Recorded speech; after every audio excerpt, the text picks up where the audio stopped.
Ladies and gentlemen, Graham Kennedy. Yeah.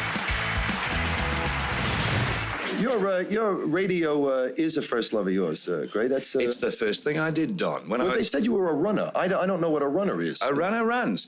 The ABC have their studios, where they still are, in Lonsdale Street, but their newsroom, for some mysterious reason, was in Collins Street.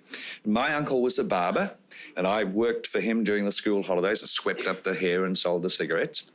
The Radio Australia boys used to come in, have their hair cut, and one said, would the kid like to run some news? We're always looking for runners. And you physically ran with the news from the newsroom in Collins Street up William Street and breathlessly plunged it into one of the Radio Australia readers' hands.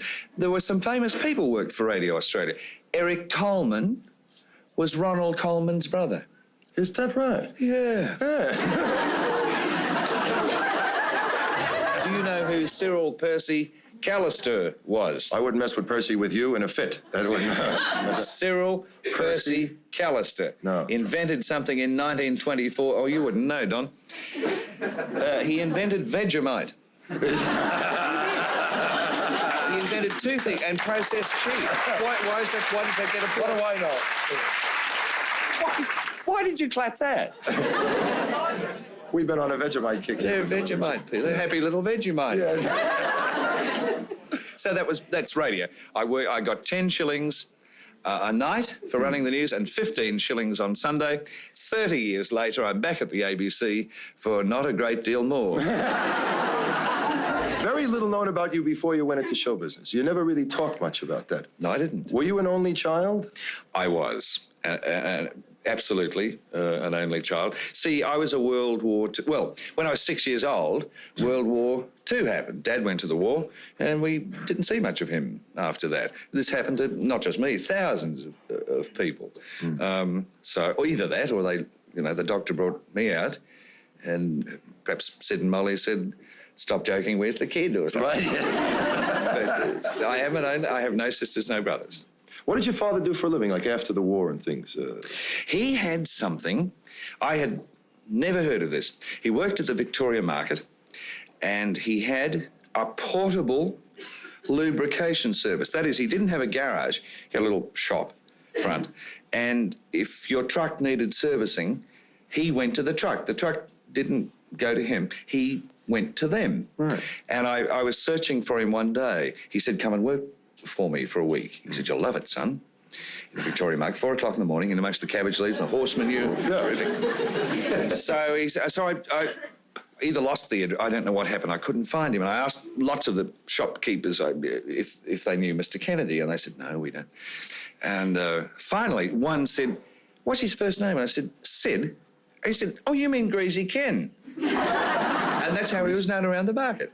Because he greased cars. Yeah. So I worked for 4 or 5 days, I think. I managed to do it.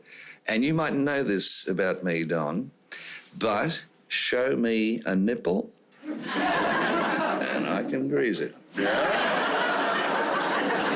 Little known talent of Graham Kennedy. I can do it. I had to do it. In amongst the cabbage leaves and all the horse. Oh, it was awful. This is a photo of your mum? That's my mum. Yes. You've actually got her eyes. Oh, yeah. I wish I could show you what I got from Dad.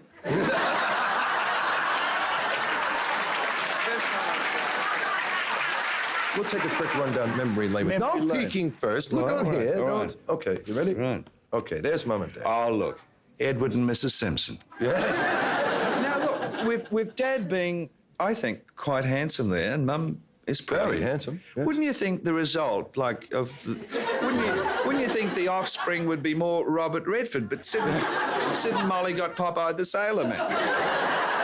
Everybody say, "Ah." Now you got it. Oh, he's a booty. Oh, isn't he? I want to show them these photos. Here you go. Your dad looks good there. That's not Dad, Don. Oh. Excuse me. It's Uncle Dusty. Oh, yes. It is, and that's my Aunt Helen. She'll be watching in West Pymble tonight. That is certainly Mum. Mm-hmm. And that's the little clever blonde fella there. Very athletic looking there, you are. Yes, I don't know what went wrong with that either. Here we go. Oh, performing. Was this your first performance, sir? Absolutely, at a strange little school. It was in Chapel Street, on the corner of Chapel Street and Carlisle Street. It was called Euston College. And there were some very strange people. I don't know why I was sent there. But, the other kids seemed to be slightly strange. But there was a I remember a German boy who used to call me Grum. Grum. Grum, they're coming. What?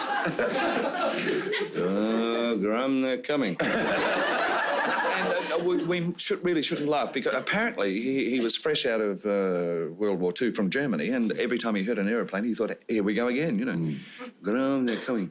And there was the ugliest girl, what was her name? Faye Murphy. She could be watching now, don't No, I've disguised the name. Oh.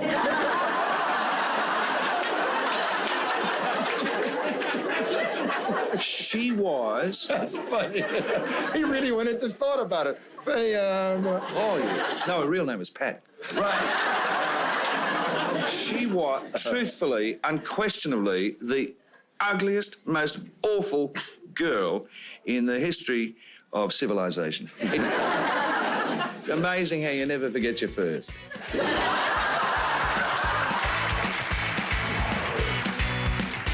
I was talking to Prince Charles on the phone the other night, as a matter of fact. We used a little code, otherwise it all appears in a German magazine.